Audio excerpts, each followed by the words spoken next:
सतनाम जोहार, वाहेगुरु जी का खालसा, वाहेगुरु जी की फतेह। वह सब मानवता चैनल में जुड़े सभी दर्शकों का बहुत बहुत स्वागत है। मैं हूं जगदीश सतनामी। आज के खास परिचर्चा पर हमारे साथ जुड़े श्यामलाल भार्गव जी का बहुत बहुत स्वागत करता हूं। अमेरिका से हमारे साथ वरिष्ठ डॉक्टर कृपाल सिंह साहब जुड़ गए हैं, जो इस चैनल के फाउंडर मेंबर भी हैं। मैं आज के इस कार्यक्रम में डॉक्टर कृपाल सिंह साहब का भी बहुत बहुत स्वागत करता हूं। और आज की इस खास एपिसोड में, जो अभी भारत देश के अंदर में एक मणिपुर राज्य है, नॉर्थ ईस्ट में छोटा सा राज्य है, जहां की आबादी 37 लाख करीब है। और उस छोटे से राज्य में पिछले 2-3 महीनों से वहां का जो राज्य है, विभिन्न प्रकार के मुद्दों से वहां का जो राज्य है वो जल रहा है। और वहां से अभी एक बड़ी घटना जो छन के आई है, जिसको लेकर के राष्ट्रीय अंतर्राष्ट्रीय स्तर पे भारत की जो छवि है वो धूमिल हुई है। और इस पर हम आज परिचर्चा करने के लिए हमारे साथ खास मेहमान आए हुए हैं, डॉक्टर कृपाल सिंह साहब और श्यामलाल भार्गव साहब। जैसा कि आप सब लोगों को मालूम है, सोशल मीडिया के माध्यम से वहां पे कुकी समुदाय की आदिवासी जनजाति महिलाओं के ऊपर में जो घटना हुई, बर्बर घटना हुई, उसको देश और दुनिया के लोगों ने देख करके भारत का जो स्थिति है महिलाओं के ऊपर में, बेटियों के ऊपर में, उसकी छवि एकदम धूमिल हुई है। एक तरफ सरकार कहती है, उसका स्लोगन है कि बेटी पढ़ाओ बेटी बचाओ, लेकिन आप देखेंगे इस स्लोगन का जस्ट उल्टा उस राज्य में ऐसी बर्बर और विभत्स घटना हुई है जिसकी निंदा देश और दुनिया के लोग कर रहे हैं। आज की इस परिचर्चा पर मैं हमारे बीच में जुड़े श्यामलाल भार्गव जी से चाहूंगा कि इस पर जो देशव्यापी धरना प्रदर्शन विभिन्न आदिवासी समुदाय के लोगों के द्वारा, जन प्रतिनिधियों के द्वारा जगह जगह ब्लॉक स्तर में, जिले स्तर में, हर राज्यों में इसकी जो भर्त्सना की जा रही है, लोग सड़कों पे उतर के इसकी प्रतिक्रिया दे रहे हैं, तो मैं चाहूंगा कि आज के इस विषय पर अपनी बात रखें श्यामलाल भार्गव जी। धन्यवाद पूरे साहब। सबसे पहले तो मैं आज के इस मणिपुर में जो घटना घटी है, जघन्य अपराध हुआ है, उसका निंदा करने के लिए इकट्ठा हुए हैं। और मैं आप सभी को आज के इस प्रोग्राम के शुरुआत में, आपकी आवाज थोड़ी कम आ रही है भार्गव सर, थोड़ी आवाज ठीक करें मोबाइल की।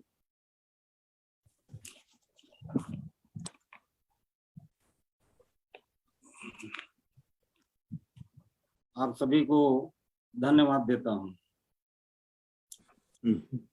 मणिपुर में जो जघन्य अपराध हुआ है, उसका मैं सबसे पहले घोर निंदा करता हूं। मणिपुर की घटना से मन और दुख और पीड़ा से भर गया है। मणिपुर की घटना ने पूरे भारत को ही नहीं, पूरे विश्व को शर्मसार कर दिया है। मणिपुर की घटना करके जो अपराधी लोग हैं, वो भारत के लोकतांत्रिक मूल्यों और संघीय ढांचा का गला घोट दिया है। मणिपुर की घटना के पीछे कौन है, ये जानना सबसे ज्यादा जरूरी है, और उनका मकसद क्या है ये जानना जरूरी है। ऐसा लगता है कि मणिपुर की घटना जो केंद्र की सरकार है, डबल इंजन की सरकार है, उसका प्री प्लानिंग का एजेंडा है। और वो जो घटनाएं घट रही है मणिपुर में, वो उनके एजेंडा के अनुरूप घट रहा है। उनका मकसद है कि देश की जो संसाधन है, खनिज संपदा है, उसको कौड़ी के मोल पर अपने चुनिंदा जो मित्र हैं उनको देना चाहते हैं, बेच देना चाहते हैं। इसलिए वो संसद के मानसून सत्र जो अभी चल रहा है, मानसून सत्र, उसमें 3 बिल पास कराना चाहते हैं। इस पर ध्यान देना बहुत जरूरी है। वो बिल क्या है? पहला बिल है डिजिटल प्राइवेसी बिल, दूसरा बिल है मल्टी स्टेट कोऑपरेटिव बिल, और तीसरा बिल है फॉरेस्ट एक्ट संशोधन बिल। आइए हम इन तीनों बिलों को बारी बारी से समझते हैं। डिजिटल प्राइवेसी बिल पास हो जाने पर जो देश के अंदर में जो एक्स कर्मचारी हैं, अधिकारी कर्मचारी हैं, वो सरकार के अनुमति के बिना किसी भी प्रकार का अपना विचार किसी भी प्रकार के मीडिया में वो नहीं रख सकेंगे। यानी उनकी पूरे प्राइवेसी को खत्म करने के लिए प्लानिंग चल रहा है।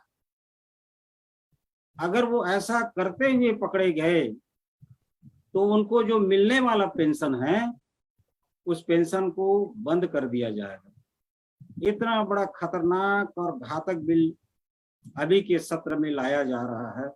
इस पर देश की जनता को सोचना चाहिए और इसके खिलाफ आंदोलन चलाना चाहिए। जो अधिकारी कर्मचारी अपने जीवन भर जो है श्रम देता है कंपनी को और देश के हित में काम करता है, उसको ये गुलाम बनाने की बहुत बड़ी साजिश चल रही है। दूसरा मल्टी कोऑपरेटिव बिल ये लोग लाना चाह रहे हैं। मल्टी कोऑपरेटिव एक्ट के द्वारा देश भर में जो प्रादेशिक जो कोऑपरेटिव सोसाइटियां हैं उस पर जो है केंद्र जो है अपना कंट्रोल करना चाह रहा है। देश भर के अंदर में आप देखेंगे दुग्ध संघ है या और बहुत सारी विपणन संघ है जिससे लोग जुड़ करके अपना जो है विकास करते हैं, प्रदेश का विकास करते हैं, और ये संविधान के राज्य सूची के अंतर्गत आता है। इसको जो है वो बिल ला करके समाप्त करना चाहते हैं और केंद्र जो है कोऑपरेटिव सोसाइटी को अपने मुट्ठी में करना चाह रहा है। ये सबसे बड़ा साजिश चल रहा है। इस पर भी लोगों का कोई ध्यान नहीं है। ये ध्यान देने की जरूरत है। कुकी और मैती समुदाय के झगड़ा के माध्यम से उस पर जोर से हल्लाएं चल रही है, लेकिन अंदर ही अंदर जो है ये सारे बिल को ला करके देश के अधिकारी कर्मचारी को गुलाम बनाने के लिए साजिश चल रहा है। इसका भंडाफोड़ देश की जनता को करना चाहिए। तीसरा जो बिल, जो बड़ा महत्वपूर्ण बिल है जो ला रहे हैं, ये सबसे बड़ा खतरनाक बिल है।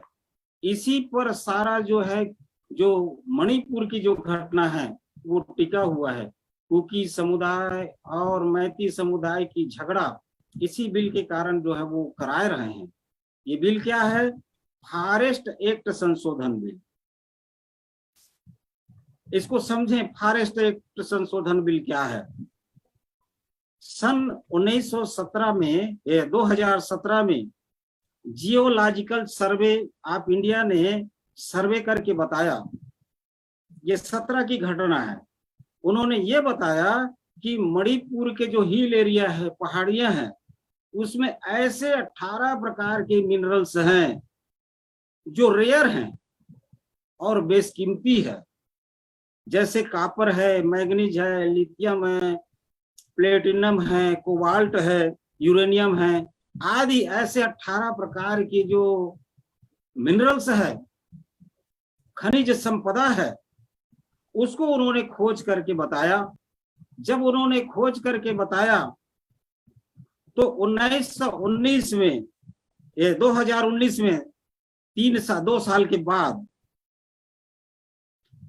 जो भारत सरकार है, केंद्र की सरकार है, उन्होंने मिनरल संशोधन बिल ला करके प्राइवेट पार्टिसिपेशन यानी अपने मित्रों के लिए उस बिल में जगह बना दिया, संशोधन करके कानून बना दिया।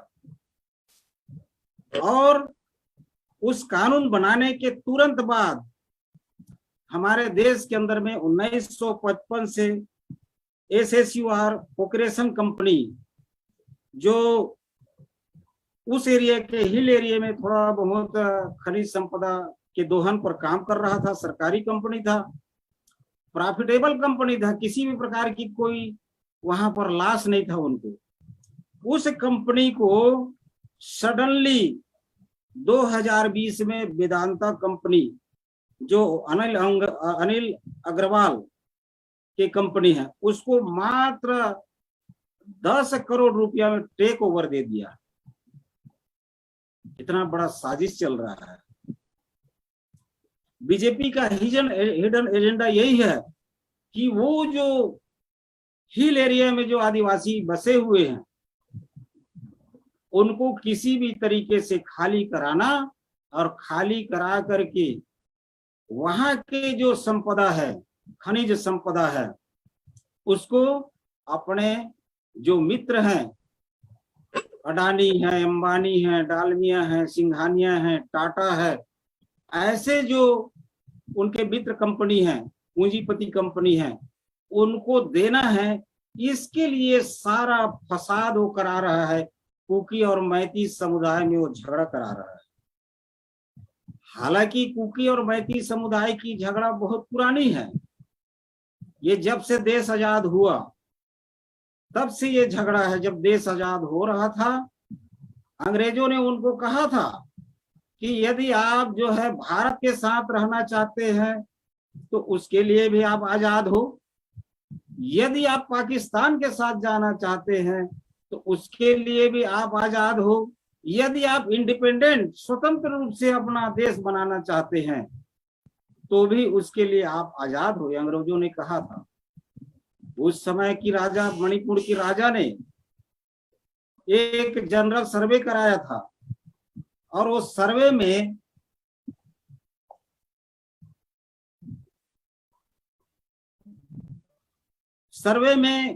मत कराया तो उनके मत में वहां इंडिपेंडेंट रहने के लिए 98% जनता ने मत दिया था। लेकिन बाद में 1948 में भारत विलय करने के लिए भारत सरकार की ओर प्रेशर बना और उस प्रेशर के तहत उनको भारत के साथ में मिलना पड़ा। लेकिन उनको शंका और डर था कि हमारे जल जंगल जमीन ये आज नहीं तो कल कब्जा कर लेंगे, हमें बेघर बना देंगे, ये उनको डर था। इसलिए उन्होंने अपने सुरक्षा के लिए शुरुआती दौर से ही वो लगे रहे। उनका जो मिलिटेंस बना, उनको उग्रवादी संगठन का नाम दिया गया। उस संगठन के माध्यम से वो लोग अपना जल जंगल जमीन की सुरक्षा करते रहे। लेकिन बाद में 1978 के आसपास उनके साथ में समझौता हुआ, कहा कि भाई हम सरकार के साथ में जो झगड़ा था उसको निपटाया गया और इस किस्म से धीरे धीरे करके वहां जो है वो झगड़ा शांत हो गया था। लेकिन जैसे ही बीजेपी का सरकार आया, बीजेपी का सरकार अपने प्री प्लानिंग एजेंडा के तहत फिर से उस झगड़ा को बढ़ाने का काम किया ताकि वहां के खनिज संपदा को अपने मित्रों को दे सके। ये वहां का मेन झगड़ा का कारण है। भाजपा जहां जहां भी हुकूमत में गया है या हुकूमत किया है, उन जगहों पर वो ये हिडन एजेंडा चलाता है। छत्तीसगढ़ के अंदर में भी भाजपा का हुकूमत रहा। आज से 4 साल पहले, 4.5 साल पहले उन्होंने यहाँ के भी जो आदिवासी बेल्ट है, वहाँ की पहाड़ियां हैं, उस पर उन्होंने कब्जा करने की कोशिश किया। अब कब्जा करके अपने जो है मित्रों को देने के लिए कोशिश किया, लेकिन सरकार बदलता है, उनका मंसूबा जो है पूरा नहीं हो पाता है। भाजपा एक हिसाब से अगर मैं कहूं तो ये कोई दल नहीं है, ये एक दलदल है। ये भाजपा जो है इस देश को अतीत के जो मनगढ़ंत कहानियां हैं उस ओर ले जाना चाहता है। ये संविधान और लोकतंत्र को मानता नहीं है। सबसे पहले वो डैमेज स्टिकर चलाता है, डैमेज करता है, और डैमेज स्टिकर चला करके पहले डैमेज करेगा, विवाद को बढ़ाता है, और विवाद को बढ़ा करके डैमेज कंट्रोल करने के बहाना से वो अपना जो हिडन एजेंडा है उसको वो फिट करता है। आज आप देखते होंगे मीडिया के माध्यम से, यूट्यूब के माध्यम से, कि कैसे कैसे जो है वो जो भी भाजपा या सरकार के विरोध में बोल रहा है उसको कैसे बदनाम कर रहे हैं वो लोग। सुप्रीम कोर्ट जरा सी सरकार के खिलाफ बोला तो आज सुप्रीम कोर्ट को सुप्रीम कोर्टा कह रहे हैं उनके आईटी सेल के लोग। ये कितना बड़ा प्लानिंग चल रहा है देश के अंदर में। माननीय चीफ जस्टिस को धमकाने की कोशिश कर रहे हैं, उसके ऊपर प्रेशर बनाने की कोशिश कर रहे हैं। आईटी सेल झूठा नैरेटिव बनाना चाहता है, झूठा नैरेटिव बनाता है। ये इसका मेन मकसद है। इस देश के अंदर के लोकतंत्रात्मक व्यवस्था, संघीय ढांचा को खत्म करके मनुवाद को इस देश के अंदर में थोपना चाहता है। ये उनका मेन मकसद है। इसको देश के जनता को समझने की जरूरत है और इसके खिलाफ आंदोलन करने की जरूरत है। अब समय नहीं रह गया, जनता को चुप नहीं रहना चाहिए। अगर चुप रहा जनता तो ये देश का समूल नष्ट हो जाएगा। ठीक है कुर्रे जी। जी बहुत बहुत शुक्रिया रामलाल भार्गव जी, हमारे साथ बने रहे हैं। हमारे बीच में राजेंद्र बंजारे साहब भी जुड़ गए हैं। बहुत बहुत स्वागत है राजेंद्र बंजारे सर। मैं आज की इस परिचर्चा को आगे ले जाते हुए अमेरिका से जुड़े हमारे डॉक्टर कृपाल सिंह साहब से कहूँगा, बड़ी की जो घटना हुई है इसको एक वैश्विक देश में रहते हुए आप किस नजरिए से देखते हैं। और आए दिन आप देखते होंगे कि भारत के कोने कोने में हर राज्यों में कहीं ना कहीं महिलाओं के ऊपर में यातनाएं बढ़ी है। और अभी आप देखे होंगे कि दिल्ली के जंतर मंतर में कितने दिनों से वहाँ के जो अंतर्राष्ट्रीय खिलाड़ी है, बेटियां हैं, उन्होंने भी उनके एक सांसद के ऊपर में जो खेल विभाग का जो मंत्रालय देखते हैं उनके ऊपर में भी एलिगेशन लगा करके वहां पे न्याय की गुहार किए। तो मैं चाहूंगा कृपाल सिंह डॉक्टर कृपाल सिंह साहब से कि इस विषय पर अपनी टिप्पणी दें। कृपाल सिंह जी। थैंक यू जी। नमस्कार, वाहिगुरू जी का खालसा, वाहिगुरू फतेह, जय सतनाम। देखो, मेरे को अमेरिका में रहते हुए 50 साल हो गए, 50। यहाँ भी ये जो इंडिजिनियस लोग हैं ना, वो जो जैसे भील हैं हिंदुस्तान में, ऐसे ही यहाँ अमेरिकन इंडियंस हैं जिनको रेड इंडियंस कह दिया जाता है। क्योंकि जब कोलंबस भारत ढूंढ रहा था वो भारत पहुंचने की बजाय यहाँ अमेरिका में पहुंचा। वो थोड़े जे उन्होंने ਜਿਹੜੇ ब्राउन कलर होने करके he called them red Indians. So most European people are white in color. So the result was कि those people they welcomed actually, उन्होंने ਜਿਹੜੇ यूरोपियन से उन्होंने वेलकम किया ਤੇ ਉਹਨਾਂ ਨੂੰ ਈਵਨ ਸੈਟਲ ਹੋਣ ਦੇ ਲਈ ਉਹਨਾਂ ਨੇ ਜਿਹੜੇ ਲੋਕਲ ਤਰੀਕੇ ਸੀ ਸਿਖਾਏ ਕਿ ਵੀ ਕਿਸ ਤਰ੍ਹਾਂ ਉਹ ਐਗਰੀਕਲਚਰ ਕਰ ਸਕਦੇ ਨੇ ਤੇ ਕਿਸ ਤਰ੍ਹਾਂ ਆਪਣੇ ਆਪ ਨੂੰ ਜਿਹੜੇ ਮੌਸਮ ਦੀ ਕਰੋਧੀ ਤੋਂ ਬਚਾ ਸਕਦੇ ਨੇ। ਸੋ ਦੇ ਵਰ ਵੈਰੀ ਹੈਲਪਫੁਲ। ਪਰ ਨਤੀਜਾ ਕੀ ਹੋਇਆ, ਜਿਹੜੇ ਯੂਰੋਪੀਅਨ ਲੋਕ ਸੀ ਆਊਟ ਆਫ ਗਰੀਡ ਉਹਨਾਂ ਨੇ ਉਹਨਾਂ ਨੂੰ ਡਿਸੀਵ ਕਰਨਾ ਸ਼ੁਰੂ ਕਰ ਦਿੱਤਾ। ਡਿਸੀਵ ਕਰਕੇ ਉਹਨਾਂ ਦੇ ਜਿਹੜੇ ਸੀਗੇ ਉਹਨਾਂ ਨੂੰ ਮਾਰਨਾ ਸ਼ੁਰੂ ਕਰ ਦਿੱਤਾ, ਉਹਨਾਂ ਦੇ ਆਦਮੀ ਔਰਤਾਂ ਨੂੰ, ਉਹਨਾਂ ਦੇ ਬੱਚਿਆਂ ਨੂੰ ਉਹਨਾਂ ਨੇ ਆਪਣਾ ਧਰਮ ਦੇ ਪ੍ਰਭਾਵ ਦੇ ਥੱਲੇ ਉਹਨਾਂ ਨੂੰ ਉਹਨਾਂ ਦੀ ਵਿਚਾਰਧਾਰਾ ਚੇਂਜ ਕਰਨੀ ਸ਼ੁਰੂ ਕਰਤੀ। ਤੇ in other words, over a period of time, European ਲੋਕਾਂ ਦੀ ਜਿਹੜੀ ਸੀ ਗਿਣਤੀ ਵੱਧਦੀ ਗਈ ਤੇ ਇਹਨਾਂ ਲੋਕਾਂ ਨੂੰ ਕੁਛ ਮਾਰ ਕੇ ਕੁਛ ਬਿਮਾਰੀ ਦੇ ਨਾਲ ਤੇ ਉਹਨਾਂ ਦੀ ਵਿਚਾਰਿਆਂ ਦੀ ਗਿਣਤੀ ਘਟਦੀ ਗਈ ਤੇ they were put on reservations, ਜਿਹੜੇ ਨਾ ਅਲੱਗ-ਅਲੱਗ ਇਲਾਕੇ ਨੇ ਉਹਨਾਂ ਦੇ ਉੱਤੇ ਰਹਿਣ ਲੱਗੇ ਤੇ ਉਹਨਾਂ ਦੀ ਮਾਲੀ ਬੜੀ ਲੁੱਟਮਾਰ ਹੋਈ, ਬੜਾ ਉਹਨਾਂ ਦਾ ਜਾਨੀ ਨੁਕਸਾਨ ਵੀ ਹੋਇਆ। ਸੋ ਇਹੀ ਹਾਲ ਸਾਡੇ ਜਿਹੜੇ ਹਿੰਦੁਸਤਾਨ ਦੇ ਵਿੱਚ ਨੇ, ਜਦੋਂ ਆਰੀਅਨ ਲੋਕ ਆਏ ਨੇ ਉਹਨਾਂ ਨੇ ਜਿਉਂ ਸਪਰੈਡ ਕੀਤਾ ਆਪਣੇ ਆਪ ਨੂੰ, ਜਿਹੜੇ ਓਰੀਜਨਲ ਇੰਡੀਅਨ ਸੀਗੇ ਜਿਵੇਂ ਪੀਲ ਹੋਏ ਜਾਂ ਜਿਹੜੇ ਹੋਰ ਸਾਊਥ ਇੰਡੀਅਨ ਲੋਕ ਨੇ ਇਸ ਵੇਲੇ ਉਹਨਾਂ ਦੇ ਵਿੱਚ ਵੀ, ਉਹ ਸਾਰੇ ਜਿਹੜੇ ਸੀਗੇ ਉਹਨਾਂ ਤੇ ਆਪਣਾ ਜ਼ੋਰ ਜਮਾਉਣ ਦੇ ਲਈ ਕਿਸੇ ਵੀ ਤਰੀਕੇ ਨਾਲ ਬਾਈ ਹੁੱਕ ਕਰ ਕਰੋਕ ਕਿਸੇ ਨਾ ਕਿਸੇ ਤਰੀਕੇ ਨਾਲ ਉਹਨਾਂ ਨੂੰ ਕਮਜ਼ੋਰ ਕਰਨ ਦੀ ਕੋਸ਼ਿਸ਼ ਕੀਤੀ। ਸਭ ਤੋਂ ਜ਼ਿਆਦਾ ਉਹਨਾਂ ਦਾ ਜਿਹੜਾ ਸੀਗਾ ਫਸਾਦ ਉਹ ਸੀ ਜਾਤ ਪਾਤ ਦਾ। ਜਾਤ ਪਾਤ ਦੇ ਵਿੱਚ ਵੰਡ ਕੇ ਲੋਕਾਂ ਨੂੰ ਕਮਜ਼ੋਰ ਕਰ ਦਿੱਤਾ ਉਹਨਾਂ ਨੇ। ਦੂਜਾ ਫਿਰ ਉਹਨਾਂ ਨੇ ਪਖੰਡਬਾਜ਼ੀ ਪੈਦਾ ਕਰਕੇ, ਧਾਰਮਿਕ ਪਖੰਡਬਾਜ਼ੀ ਪੈਦਾ ਕਰਕੇ ਉਹਨਾਂ ਨੂੰ ਹੋਰ ਕਮਜ਼ੋਰ ਕਰ ਦਿੱਤਾ। ਤੇ ਥੋੜੇ ਜਿਹੇ ਬੰਦੇ ਜਿਹੜੇ ਆਰੀਅਨ ਸੀਗੇ ਉਹਨਾਂ ਦੇ ਵਿੱਚੋਂ ਜਿਹੜੇ ਉਹਨਾਂ ਦੇ ਧਾਰਮਿਕ ਆਗੂ ਸੀਗੇ ਜਿਹਨਾਂ ਬ੍ਰਾਹਮਣ ਕਹਿੰਦੇ ਨੇ, ਉਹਨਾਂ ਨੇ ਹੋਰ ਵੀ ਮੈਨੀਪੂਲੇਟ ਕਰਕੇ ਸਿਚੁਏਸ਼ਨ, ਜਿਹੜੇ ਖੱਤਰੀ ਸੀ ਬੈਸ਼ ਸੀ ਉਹਨਾਂ ਨੂੰ ਆਪਦੇ ਨਾਲ ਲਾ ਲਿਆ, ਬਾਕੀ ਸਾਰਿਆਂ ਨੂੰ ਸ਼ੂਦਰ ਬਣਾਤਾ ਵੀ ਉਹ ਸਾਰੇ ਜਿਹੜੇ ਉਹਨਾਂ ਦੀ ਸੇਵਾ ਕਰਨ। ਸੋ 2-3% ਲੋਕਾਂ ਨੇ 90% ਲੋਕਾਂ ਤੇ ਰਾਜ ਕਰਨਾ ਸ਼ੁਰੂ ਕਰ ਦਿੱਤਾ, ਜਿਹੜਾ ਕਿ ਉਲਟ ਹੈ।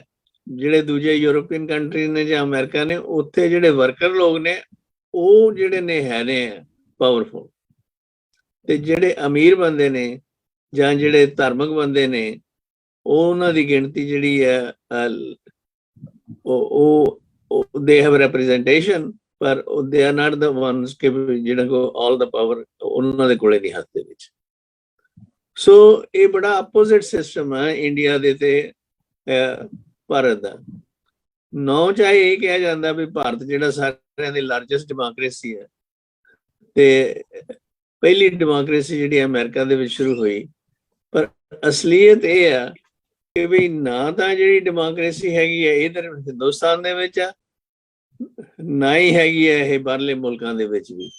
ਇਹਦਾ ਮੈਨੀਪੂਲੇਸ਼ਨ ਹੈ, ਇਹਦਾ ਇੱਕ ਦੂਜੇ ਨੂੰ ਤਰੋੜ ਮਰੋੜ ਕੇ ਪੇਸ਼ ਕਰਕੇ ਚੀਜ਼ਾਂ ਨੂੰ ਇੱਕ ਦੂਜੇ ਤੇ ਰਾਜ ਕਰਨ ਦੀ ਗੱਲ ਹੈ ਵੀ ਅਸੀਂ ਆਪਣੇ ਆਪ ਇਕਨੋਮਿਕਲੀ ਕਿਵੇਂ ਸਟੇਬਲ ਰਹੀਏ। ਤੇ ਨਤੀਜਾ ਇਹ ਹੋ ਗਿਆ ਵੀ ਸਾਡੇ ਜਿਹੜੇ ਲੋਕ ਨੇ, ਗਰੀਬ ਲੋਕ, ਉਹਨਾਂ ਨੂੰ ਐਜੂਕੇਸ਼ਨ ਤੋਂ ਡਿਪਰਾਈਵ ਕਰ ਦਿੱਤਾ ਗਿਆ, ਉਹਨਾਂ ਨੂੰ ਆਪਣੀ ਇਕਨੋਮਿਕ ਵੈਲਬੀਇੰਗ ਤੋਂ ਤੇ ਕੁਝ ਪਖੰਡਬਾਜ਼ੀ ਕਰਕੇ ਧਾਰਮਿਕ ਪਖੰਡਬਾਜ਼ੀ ਦੇ ਨਾਲ ਉਹਨਾਂ ਨੂੰ ਲੁੱਟਣਾ ਸ਼ੁਰੂ ਕਰ ਦਿੱਤਾ।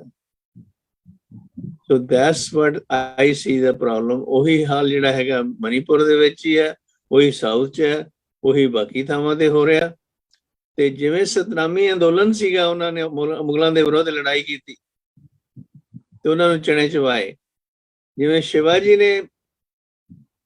ਵੀ ਸ਼ੂਦਰ ਸੀਗੇ, ਉਹਨਾਂ ਨੇ ਵੀ ਕਿਵੇਂ ਉਹਨਾਂ ਦਾ ਰਾਜ ਪਲਟਾ ਕੀਤਾ ਉਹਨਾਂ ਨੂੰ। ਐਸੇ ਤਰ੍ਹਾਂ ਹੀ ਜਿਹੜੇ ਹੈਗੇ ਨੇ ਬਾਕੀ ਦੇ ਹਿੱਸਿਆਂ ਦੇ ਵਿੱਚ ਵੀ ਲੋੜ ਹੈਗੀ ਹੈ ਕਿ ਸਾਨੂੰ ਵਿਦਿਆ ਦੇ ਆਧਾਰ ਤੇ, ਵੋਟ ਦੇ ਆਧਾਰ ਤੇ ਆਪਣੇ ਬਾਹੂਬਲ ਦੇ ਵੀ ਆਧਾਰ ਤੇ ਹੋਣਾ ਚਾਹੀਦਾ। ਕੋਈ ਤੁਹਾਨੂੰ ਚੀਜ਼ ਨਹੀਂ ਦੇਣ ਲੱਗਿਆ, ਤੁਹਾਨੂੰ ਆਪਣੇ ਆਪ ਨੂੰ ਤਗੜਾ ਕਰਨਾ ਪੈਣਾ। ਕੱਲੀ ਜਿਹੜੀ ਤੁਹਾਡੀ ਐਜੂਕੇਸ਼ਨ ਆ ਉਹ ਵੀ ਕੁਛ ਨਹੀਂ ਕਰਨੀ ਜੇ ਤੁਹਾਡੇ ਜ਼ੋਰ ਨਹੀਂ ਹੈ। ਸੋ ਚੀਜ਼ਾਂ ਇਹ ਸਾਰੀਆਂ ਨੂੰ ਰਲਾ ਮਿਲਾ ਕੇ ਤਕੜੇ ਹੋਣ ਦੀ ਲੋੜ ਹੈ। That's the only way to liberate yourself from problems like ਜਿਵੇਂ ਮਨੀਪੁਰ ਦੇ ਵਿੱਚ ਨੇ ਜਾਂ ਬਾਕੀ ਇਲਾਕਿਆਂ ਦੇ ਵਿੱਚ ਨੇ। ਜੇ ਅਸੀਂ ਕਹਾਂਗੇ ਕਿ ਬਈ ਗੌਰਮੈਂਟ ਠੀਕ ਹੋ ਜਾਏਗੀ, ਜੇ ਇਸ ਵਾਰ ਚੋਣਾਂ ਵੀ ਹੋ ਜਾਂਦੀਆਂ, ਜੇ ਤੁਸੀਂ ਲੀਡਰ ਭੇਜ ਦਿੰਦੇ ਆ ਸੈਂਟਰ ਦੇ ਵਿੱਚ, ਉਹਨਾਂ ਨੂੰ ਸੋਚਣ ਦਾ ਉਹਨਾਂ ਦੀ ਵਿਚਾਰਧਾਰਾ ਹੀ ਨਹੀਂ ਹੈ, ਲੀਡਰ ਬਣ ਕੇ ਚਲੇ ਗਏ, ਤੇ ਉਹ ਕੀ ਚੇਂਜਸ ਲੈ ਕੇ ਆਉਣਗੇ ਲੋਕ ਭਲਾਈ ਦੇ ਲਈ। ਸੋ ਸਭ ਤੋਂ ਜ਼ਿਆਦਾ ਜ਼ਰੂਰੀ ਵਿਚਾਰਧਾਰਾ ਤੇ ਆਪਣਾ ਬਾਹੂਬਲ ਇੰਪਰੂਵ ਕਰਨ ਦੀ ਲੋੜ ਹੈ, ਤੇ ਨਾਲ ਵੋਟ ਨੂੰ ਕੇਅਰਫੁਲੀ ਯੂਜ਼ ਕਰਕੇ ਗਵਰਨਮੈਂਟ ਨੂੰ ਚੇਂਜ ਕਰਨਾ, ਤਾਂ ਹੀ ਹੋ ਸਕਦਾ ਇੰਪਰੂਵਮੈਂਟ। ਅਦਰਵਾਈਜ਼ ਤਾਂ ਗੱਲਾਂ ਹੀ ਰਹਿ ਜਾਣਗੀਆਂ।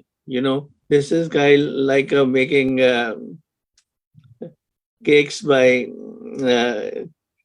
ਇਸ ਫਾਲਸਹੁਡ ਗੱਲ ਮਤਲਬ ਝੂਠੀਆਂ ਮੋਟੀਆਂ ਗੱਲਾਂ ਹੀ ਹੋਣਗੀਆਂ ਜੇ ਸ਼ੇਖ ਚਿਲੀ ਹੁੰਦੇ ਨੇ ਨਾ ਜਿਹੜੇ ਉਹ ਆਪਣੇ ਐਵੇਂ ਬੋਸਟ ਕਰਦੇ ਰਹਿੰਦੇ ਆਪਣੇ ਆਪ ਨੂੰ ਕਿ ਵਿਆਹ ਹੀ ਕਰ ਦਾਂਗੇ ਉਹ ਕਰ ਦਾਂਗੇ ਨਾਅਰੇਬਾਜ਼ੀ ਦੇ ਵਿੱਚ ਉਹਦਾ ਕੁਝ ਨਹੀਂ ਬਣਨਾ ਸੇ ਬਣਨਾ ਤੇ ਜਨ ਸਧਾਰਨ ਦੀ ਐਜੂਕੇਸ਼ਨ ਇੰਪਰੂਵ ਕਰੋ ਉਹਨਾਂ ਦੇ ਤਾਕਤਵਰ ਬਣਾਓ ਤੇ ਵਿਰੋਧਤਾ ਪੈਦਾ ਕਰੋ ਜਿਹਨੂੰ ਸਿਵਲ ਡਿਸਓਬੀਡੀਐਂਸ ਹੈਗਾ ਇਹਨਾਂ ਲੋਕਾਂ ਦੀਆਂ ਚੀਜ਼ਾਂ ਨਾ ਖਰੀਦੋ ਆਪਣੇ ਬੰਦਿਆਂ ਦੀਆਂ ਚੀਜ਼ਾਂ ਖਰੀਦੋ ਜੇ ਹੁਣ ਤੁਸੀਂ ਬੂਟ ਪਾਣੇ ਆ ਬਜਾਏ ਬੂਟ ਬਾਟਾ ਦੇ ਲੈਣ ਦੇ ਆਦੇ ਪਿੰਡ ਦਾ ਜਿਹੜਾ ਮੋਚੀ ਆ ਉਹਦੇ ਬੂਟ ਲਵੋ ਉਹਨਾਂ ਨੂੰ ਪਾਓ ਜੇ ਕੱਪੜੇ ਪਾਉਣੇ ਆ ਤੁਸੀਂ ਆਪਣੇ ਜਿਹੜੇ ਆਲੇ ਦੁਆਲੇ ਦੇ ਜੁਲਾਹੇ ਤੁਹਾਡੇ ਉਹਨਾਂ ਦੀਆਂ ਚੀਜ਼ਾਂ ਖਰੀਦ ਕੇ ਪਾਓ ਕ੍ਰੀਏਟ ਅ ਸਿਵਲ ਡਿਸਓਬੀਡੀਐਂਸ ਤਾਂ ਕਿ ਇਹ ਲੋਕਾਂ ਨੂੰ ਜਿਹੜਾ ਹੈਗਾ ਇਹਨਾਂ ਦੀ ਜਿਹੜੀ ਇਕਨੋਮਿਕ ਸਿਚੁਏਸ਼ਨ ਨੂੰ ਤੁਸੀਂ ਕਮਜ਼ੋਰ ਕਰ ਸਕੋ that's what I wanted to say I hope ਕਿ ਮੇਰੇ ਵਿਚਾਰ ਜਿਹੜੇ ਤੁਹਾਨੂੰ ਪਤਾ ਲੱਗ ਗਿਆ ਹੋਵੇਗਾ क्योंकि I'm not completely हिंदी में पूरी तरह बोलने नहीं आती है थैंक यू बहुत बहुत शुक्रिया कृपाल सिंह साहब आपने बहुत सुंदर विचारों के साथ आज की जो परिदृश्य पर जो आपने प्रकाश डाला बहुत बहुत शुक्रिया हमारे साथ बने रहे हमारे बीच में राजेंद्र बंजारे जी जुड़ गए हैं भिलाई से मैं उनसे आग्रह करता हूं कि आज के इस विषय पर पटल पर आए और अपनी बात रखें राजेंद्र बंजारे साहब जी हम सुन पा रहे हैं हाँ जी हाँ वाहेगुरु वाहेगुरु खालसा वाहेगुरु फतेह आज हमारे बीच में हमारे देश में इस समय अन्याय अत्याचार बहुत बढ़ गया है इस अन्याय अत्याचार को हमारे वॉइस ऑफ मानवता चैनल के द्वारा जन समूह में जो घटना घट रही है वर्तमान और पिछले संतों गुरुओं के विचार पे रास्ते पर चलकर जन समूह में जो अभी घटना घट रही है हमें आभास हो रही है उनके बारे में भी हमें आगाह करते हैं हमें उनसे सुरक्षित रहने की बात करते हैं और किस तरह से हमें इसका संघर्ष को जारी रख करके अपना हक अधिकार के लिए बातें करना है ये हमें वॉइस ऑफ मानवता चैनल से सीख मिलती है तो मणिपुर में जो जाति हिंसा हुआ है उसका कारण यह है कि एक आदिवासी हैं जिसको हम मैतेई समुदाय के बोलते हैं ये आदिवासी समुदाय से आते हैं उसमें जिसको कुकी बोलते हैं और नागा के बीच ये शुरू हुई थी ये मिजोरम तक पहुंच गया है ये और दूसरी साइड ये संसद में भी ये बातें को उठाने के लिए इन लोग तैयार नहीं है तो हमारे देश में आदिवासी समाज क्योंकि आदिवासी समाज ऐसे जगह निवास करते हैं जो हमारे प्राकृतिक संपत्ति का एक बहुत ही अच्छा तरीका है वहां पर रहते हैं और उनको मूलभूत समस्या नहीं होने के बावजूद भी ये प्रकृति का संरक्षण करते हैं और उन पे ही अपना जीवन यापन करते हैं उस जीवन यापन के द्वारा उनको कई प्रकार के दुख भी होते हैं और मूलभूत समस्या भी नहीं मिल पाता है सरकार उस ओर ध्यान ना दे करके उनके ऊपर अन्याय अत्याचार करते हैं जैसे खनिज संपदा है जो भी मिलता है तो जो उस रहते हैं उनको हक अधिकार ना दे करके दूसरे को हक अधिकार देने के लिए काम करते हैं तो ये एसटी शेड्यूल कास्ट के जो लोग हैं उनके साथ ही बड़ा बहुत ही ज्यादती हुआ है वहां के महिलाओं को एक निर्वस्त्र करके घुमाया गया और उनके साथ बहुत ज्यादती किया गया और उनके जो परिजनों हैं उनके साथ भी अत्याचार करके उनकी हत्या भी कर दी गई उनके सामने और ये जो महिलाएं जो है उनका पति में भी वो अपने आप में बताते हैं कि मैं देश की सेवा जरूर कर पाया परंतु अपने परिवार का रक्षा नहीं कर पाया तो ये देश के सेवा करते हुए भी उनके साथ इस तरह से घटना घट सकती है तो आम आदमी के साथ और क्या क्या घटना नहीं घटती होगी इसको ये सरकार और मीडिया हाईलाइट नहीं करते हैं, और एक तरह से छोटे जी जो चींटी कीड़े मकोड़ों की तरह इसकी हत्या करने का काम कर रहे हैं इन लोग, और करते करते इतने अथाह हो जाते हैं, उनके जड़ जमीन सभी इस तरह से उसको नुकसान पहुंचा करके हक अधिकार देना ही नहीं चाहते हैं। उसका कारण ये है कि अपने लोगों को ये सरकार जो है, वर्तमान में जो सरकार है, केंद्र की सरकार जो है, वो अपने लोगों के हम हर जगह सभी जगह फायदा पहुंचाने की कोशिश करते हैं, क्योंकि ये मनुवादी मानसिकता के लोग हैं। और ये मनुवादी मानसिकता ये नहीं चाहता, खाली अपना ही भला चाहते हैं, हिंदुत्व की बातों को करना चाहते हैं, जबकि यह देश तभी अच्छे से बन पाएगा, या जिसको अपन बोलते हैं कि ये बोलते हैं कि यहाँ जो विश्व गुरु बन पाएगा। तो विश्व गुरु कैसे बनेगा जब यहाँ के लोगों में तकलीफ हो रही है, लोगों का भला नहीं हो पा रहा है, आम आदमी को, लोग एक निश्चित समुदाय को ही आप फायदा पहुंचाए जा रहे हो और विश्व गुरु की बातें करते हो। अंदर में अगर झांकते हैं, भारत देश में देखते हैं तो हर जगह अन्याय अत्याचार फैला हुआ है। वहां पर उसको देख करके राजस्थान में भी इस तरह से हो रहा है। तो मेन तो हमारे जो जहां जहां भी हमारे लोग हैं, जैसे छत्तीसगढ़ में अभी एक घटना घटी, उसका एक कारण है कि जो फर्जी जाति प्रमाण पत्र बना करके उनके साथ पता चला कि उस फर्जी जाति प्रमाण पत्र में 278 लोग जो है फर्जी जाति प्रमाण पत्र राज्य में नौकरी कर रहे हैं, उनके लिए धरना प्रदर्शन किए और कुछ किए, इसको बर्खास्त करो, तो कुछ ध्यान नहीं दी। अब वो सरकार को अल्टीमेट दिया गया, फिर भी नहीं माने, तो वो मजबूर हो गए, इतना मजबूर हो गए कि हम कैसे तरह से प्रदर्शन करें, लोगों सरकार के नजरों में कैसे हो उनकी बातें को। तो वास्तविक बात देखा जाए तो वो हमारे इस देश की जो सरकार है, राज्य की सरकार है, किसी तरह से उनके जो गरीब तबके के लोग हैं, जो शोषित लोग हैं, उनके प्रति कोई ध्यान ही नहीं है इनके प्रति। वो अपने काम किए जा रहे हैं, अपने ढंग के अपने लोगों को फायदा पहुंचाया जा रहा है। और ये मणिपुर की घटना बड़ा शर्मक की बात है, और इसके साथ साथ बाकी लोगों की, इनको देख करके हमको तो ऐसा लगता है कि ये लोग कैसे जिंदा रहेंगे, आने वाले समय में किस तरह रह जाएंगे, मानव नहीं रह पाएंगे, एक जानवर की तरह पेश करते हैं इनके तरह। तो वैसे तो हमारे जो साथी भार्गव जी ने बहुत अच्छा जानकारी दिया है, और हमारा वो कृपाल साहब भी बहुत अच्छे जानकारी दिए हैं। बहुत शुक्रिया सर, हमारे साथ बने रहे।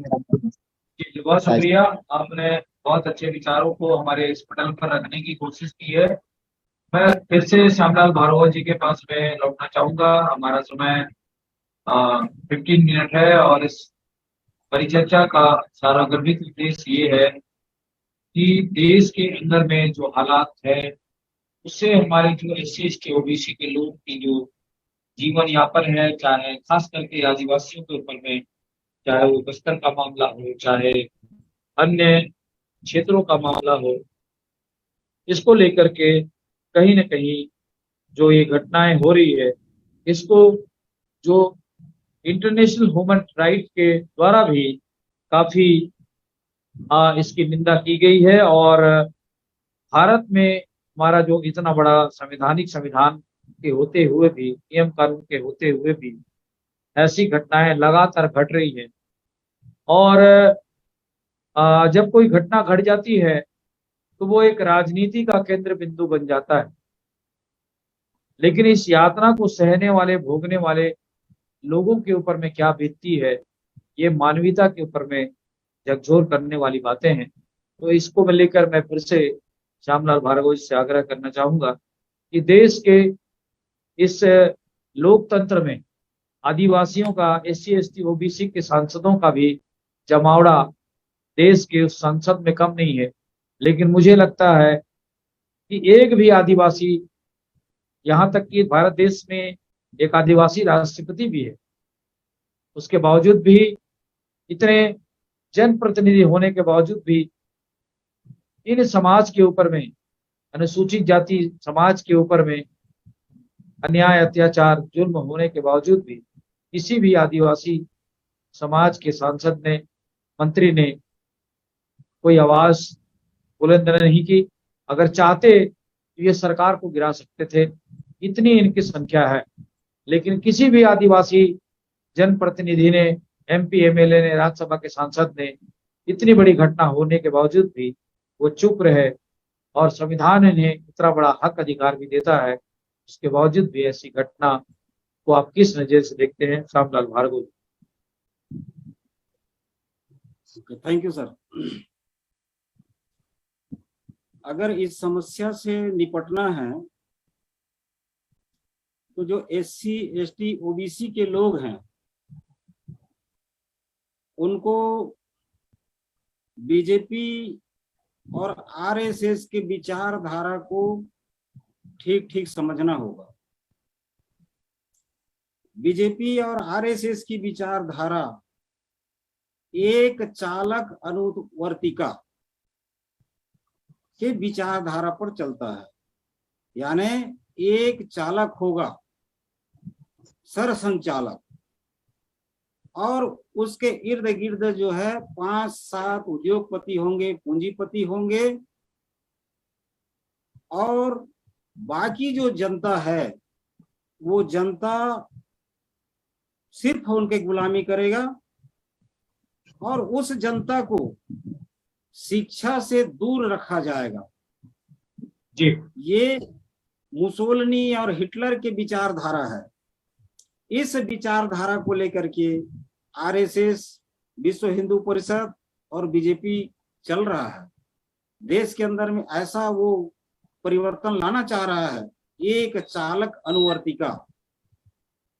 ये देश के जनता को अशिक्षित रख करके इतना ही शिक्षा देना चाहता है कि उनको धार्मिक शिक्षा मिल सके, धर्म के हफीम पिलाते रहे शिक्षा के रूप में, और शारीरिक शिक्षा उनको थोड़ा बहुत देना है, और सैनिक शिक्षा देना है, ताकि जब पूरे देश के अंदर में इनका कब्जा हो जाएगा तो ये जो अनपढ़ जो लोग हैं, धार्मिक लोग हैं, उनको सैनिक शिक्षा दे करके अपने लिए काम कराना, इतना ही वो करना चाहते हैं।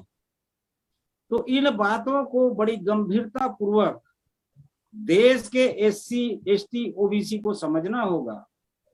वो भुलावे में ना रहें, धार्मिक शिक्षा के नाम पर हिंदू मुस्लिम ना करें। अगर हिंदू मुस्लिम करते रहेंगे तो उनका सर्वनाश निश्चित है, संविधान समाप्त हो जाएगा, मनुस्मृति देश के अंदर में लागू हो जाएगा। हमें थोड़ा सा ये जो बीजेपी और RSS के लोग कैसे नैरेटिव सेट करते हैं, झूठा नैरेटिव कैसे सेट करते हैं, इस पर भी प्रकाश डालना चाहता हूं। ये देश की जनता SC ST OBC के लोगों को समझने की जरूरत है। ये नैरेटिव कैसे पैदा करते हैं, ये इनका एक विंग बना हुआ है देश के अंदर में। IT सेल पहला काम ये करता है कि वो जितने भी यूट्यूबर हैं देश के अंदर में, उनको ये हायर करते हैं, और हायर करके पैसे से उनको जो है अपने लिए काम कराते हैं। जिनके पास में अधिक से अधिक डेटा है, जो थोड़ा बहुत बोलना चलना जानते हैं, उनको ये हायर कर लेते हैं, उनको खरीदते हैं। उसमें ज्यादातर लोग SC ST OBC के लोग रहते हैं।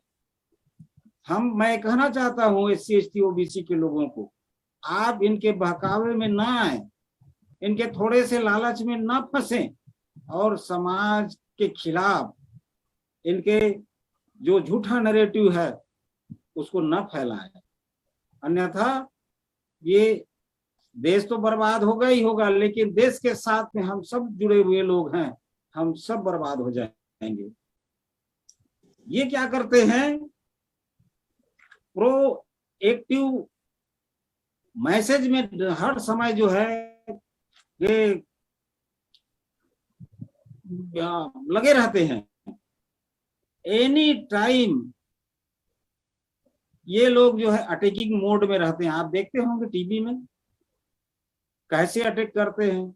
ये जो है एक घटना को, चाहे वो घटना सही हो या गलत हो, चाहे वो पिछले 6 महीने का हो या किसी दूसरे राज्य की घटना क्यों ना हो, उसको जो है एक साथ वो यूट्यूब में चलाते हैं, ट्विटर में चलाते हैं, फेसबुक में डालते हैं, मेन स्ट्रीम मीडिया में डालते हैं, और उनके जो है ऊपर से लेकर के जो सिस्टम बना हुआ है बीजेपी आरएसएस का, वहाँ एक साथ वहां तक मैसेज जाता, एक साथ अटैकिंग करते हैं चारों तरफ से, जहां जहां जहां जहां कान कंझा जाता है। 1 घंटा में वो सेंटर जो होते हैं ना लाइट, जो सेंटर लाइट जो डालते हैं, वैसा वो कर देते हैं कि हमारे दिमाग में वो बातें फिट हो जाती है। तो इसको भी समझने की जरूरत है। ये जब भी ये मीडिया में बातें सब डाल रहे हैं तो उसका नफा नुकसान को SC ST OBC के लोगों को समझने की जरूरत है सर। और एक साथ एक समानांतर आक्रमण करते हैं, पुरानी घटनाओं को जो है एक साथ जोड़ देते हैं। और टीवी डिबेट में आपने देखा होगा, इनके जो एंकर आए हैं टीवी में, वो हायर किए हुए हैं, वो भाजपा के RSS के जो कार्यकर्ता हैं, वो लोग जब डिबेट में लोगों को बैठाते हैं तो अपनी बात रखते हैं, सामने वाले की बात नहीं सुनते। उनको टास्क मिला रहता है उस दिन का कि किस विषय में बात करना है, और उसी विषय में वो बात करते हैं। यदि आप दूसरे विषय में बात करोगे तो आपकी बातों को काट देता है, और काट करके ऐसा कोशिश करता है बीजेपी के प्रचार के लिए, प्रसार के लिए, RSS के प्रसार के लिए, कि देश की जनता को लगने लगता है कि ये एंकर सही बोल रही है, और उसके झांसे में फंस जाते हैं। और झांसे में फंस रहे हैं, उसकी का दुष्परिणाम जो है ये देश भोग रहा है। उसी का दुष्परिणाम है कि मणिपुर में जो घटना घटा है, मणिपुर की जो घटना है वो ऐसा यूं ही नहीं घटा। सबसे पहले झूठा नैरेटिव वहां फैलाया गया। एक वीडियो मैती समुदाय की ओर से आया, मैती समुदाय के किसी औरत को कुकी समुदाय के औरत ने, पुरुष ने रेप कर दिया और जिंदा जला दिया। ये सबसे पहले घटना घटी वहां पर, यूट्यूब फेसबुक पर IT सेल ने फैलाया। इसके विरोध में विवाद हुआ और बवाल पैदा हुआ, और विवाद इतना बढ़ा कि इस विवाद के चलते कुकी समुदाय के महिलाओं के ऊपर मैती समुदाय के पुरुषों ने अन्याय अत्याचार किया। ये एक घटना नहीं है, सैकड़ों ऐसी घटनाएं हैं। उस समय इंटरनेट बंद कर दिया गया, लोगों को पता नहीं चला। प्लानिंग किसका है? प्लानिंग RSS BJP का है। वो इस देश के अंदर का जो फेडरल सिस्टम है, संविधान है, लोकतंत्रात्मक व्यवस्था है, वो खत्म करना चाहता है। और मैंने पहले ही कहा कि 5-7 उद्योगपतियों को इस देश की संपदा को देना चाहते हैं। एक चालक अनुवर्तिका के सिद्धांत पर देश को ले जाना चाहते हैं। एक चालक अनुवर्तिका मनुवाद का पोषित करता है। ये मनुवादी विचारधारा है जिसमें एक वर्ग जो है सुप्रीम होगा, सिर्फ एक वर्ग, बाकी उसके अनुचर होंगे, उनके गुलाम होंगे। तो इन बातों को मीडिया का जो नैरेटिव है, झूठा नैरेटिव फैला रहा है, इस पर भी SC ST OBC के लोगों को समझना होगा, गंभीरता से चिंतन करना होगा, ध्यान देना होगा। और इसके विरोध में सोशल जो समितियां हैं, सामाजिक समितियां जो बनी हुई है, उनको सड़कों पर आना होगा। सबसे बड़ा पावर देश की जनता के पास में है। सरकारें फेल हो जाती है, संसद फेल हो जाए तो देश की जनता जो है उसको सड़कों पे आकर के सुधार सकता है। देश की जनता सड़कों पे आकर के संविधान को बचा सकता है, लोकतंत्र को बचा सकता है, क्योंकि देश की जनता ने ही राज्य को बनाया है, देश की जनता ने ही संसद को बनाया है, देश की जनता ने ही सुप्रीम कोर्ट, हाई कोर्ट को बनाया है, तमाम प्रशासनिक अधिकारियों को बनाया है। ये देश की जनता के प्रसाद पर्यंत सारे सिस्टम बने हुए हैं।